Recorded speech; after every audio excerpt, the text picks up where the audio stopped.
સચ્ચિદાનંદ.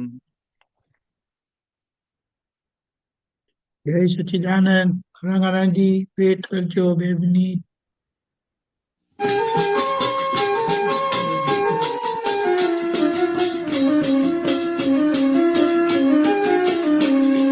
છુપા રાખવા પડે છે જે કોઈ કામ,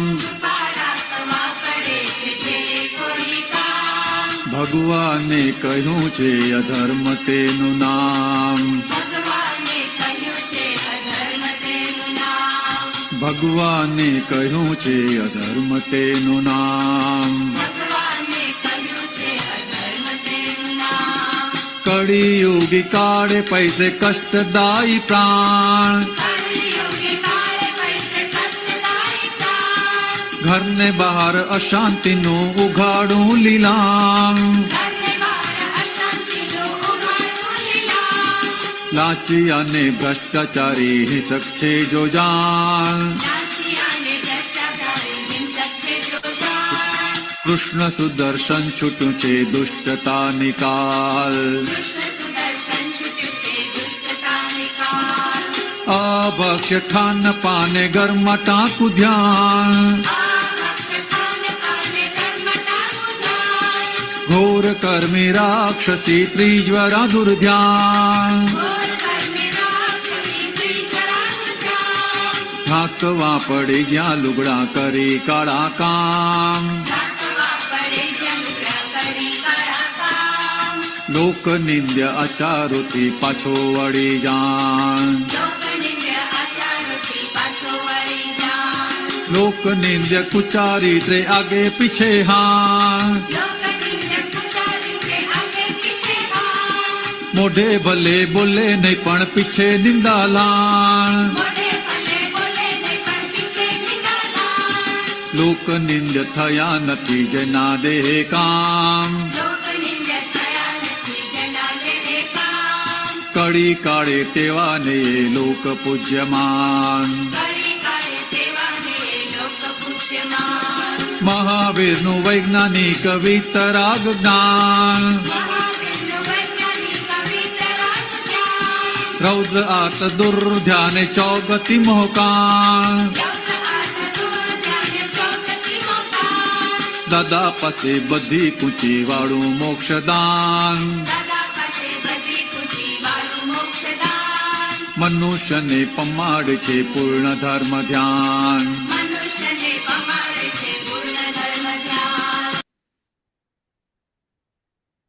જય સચ્ચિદાનંદ.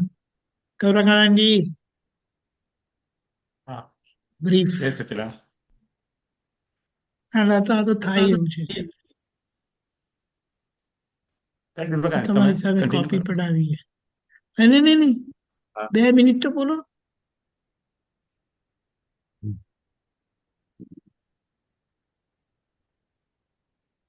કંઈ નહીં, તમે કન્ટિન્યુ કરો દીપક. 2 મિનિટ.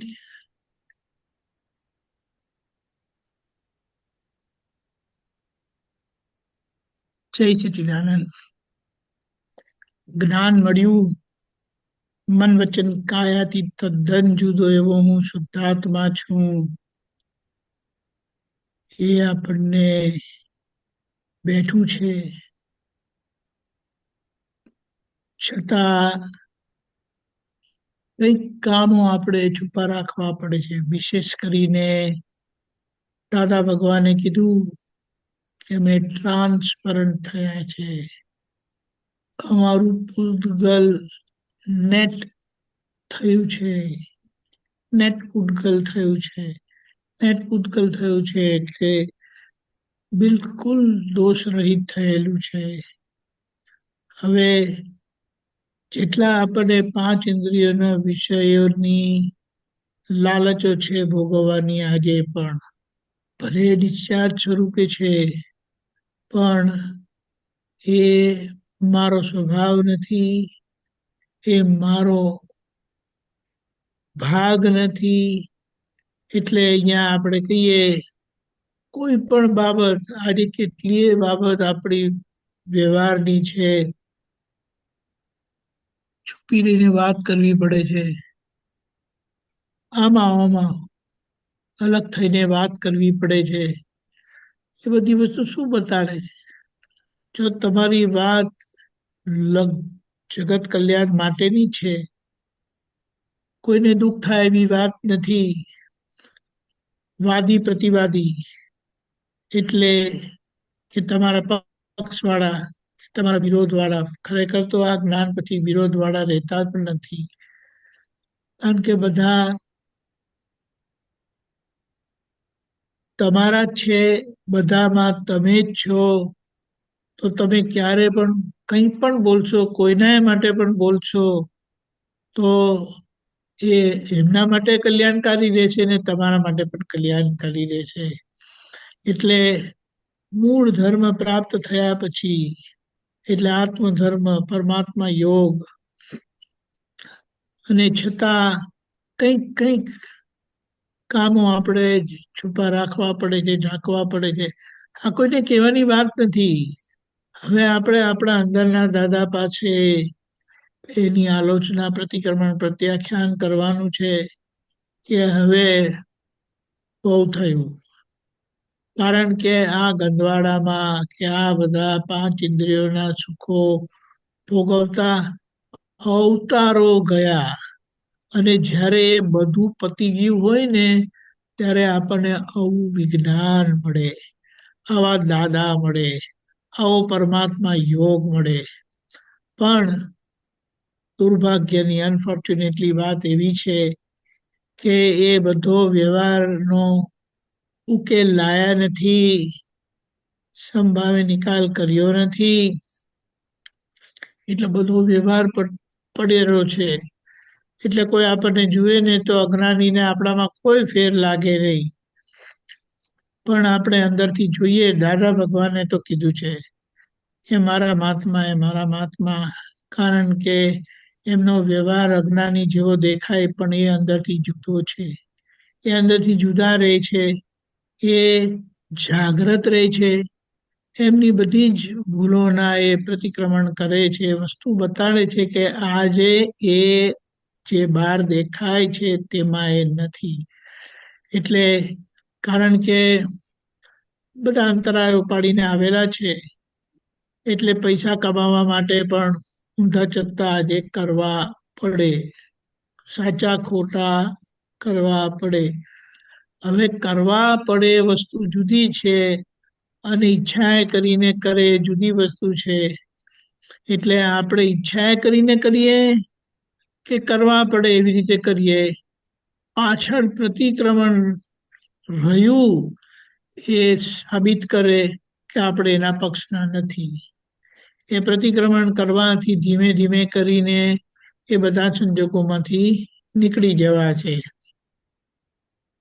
લાંચ્યા એટલે આપણે એમ કહીએ કે આવો હિંસક ભાવ મહાત્માને હોય નહીં, પણ આ કળિયુગ છે અને એમાં દાદા ભગવાને કીધું છે કે વિધિ વખતે જે જાગ્રત રહીને બધું બોલ્યા નથી સરખી રીતે, તો એમનામાં અમુક ખામી રહી જઈ શકે છે. અને એવો કોઈ માલ પડ્યો હોય તો એને બેસીને એની પાછળ પડીને એને જડ મૂળથી કાઢી નાખવાનો છે. કારણ કે આપણે શું કહીએ પોતાની જાતને, એ દાદા ભગવાનના મહાત્માને આ શોભે નહીં. તમે કોના વંશજ છો? તમે કોના પુત્ર છો? જ્ઞાત પુત્ર છો જ્ઞાનીના. તો જ્ઞાનીના પુત્ર આવા હોય એટલે પોતાની જાતને આપણે વાતચીત કરીને આ બધી નબળાઈઓમાંથી નીકળી જવાનું. કૃષ્ણ સુદર્શન એ દાદા સુદર્શન એ કૃષ્ણ સુદર્શન જ છે. સુદર્શન એટલે સાચી સમજણ આપણને પ્રાપ્ત થઈ છે, એટલે એ બધી નબળાઈઓ કાઢીને જ રહેશે. ખાવા પીવામાં આ તો ચાલે, આ તો આપણા ડિસ્ચાર્જ પરિણામ, આના વગર નહીં ચાલે. પાછું એવું જ અમને તો આ જ ફાવે છે.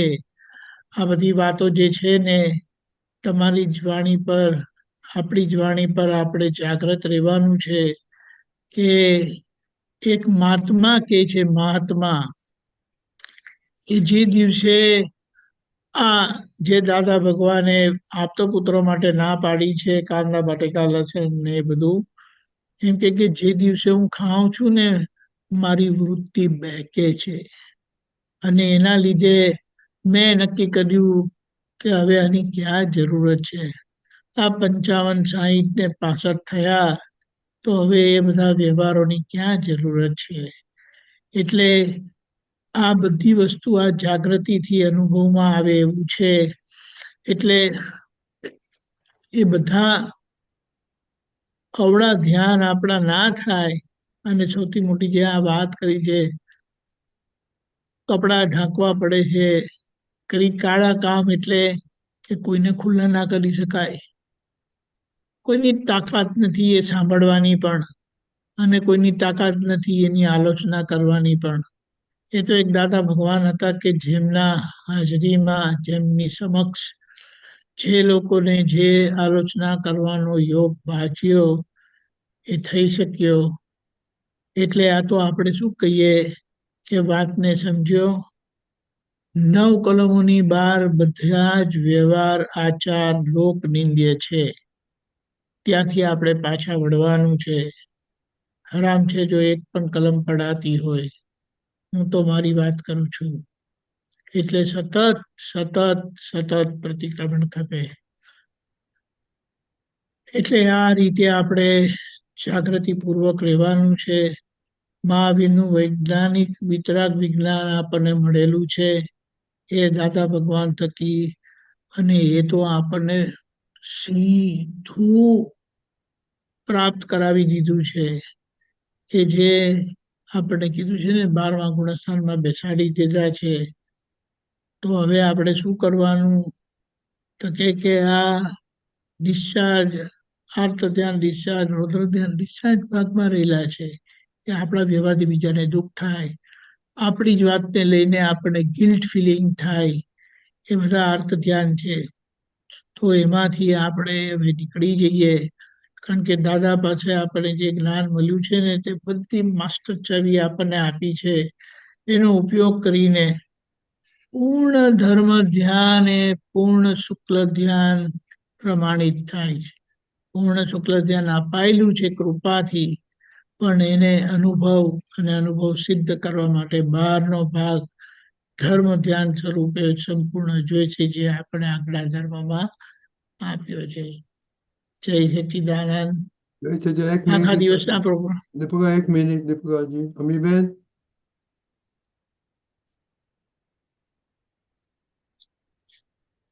હા બોલો અમીબેન.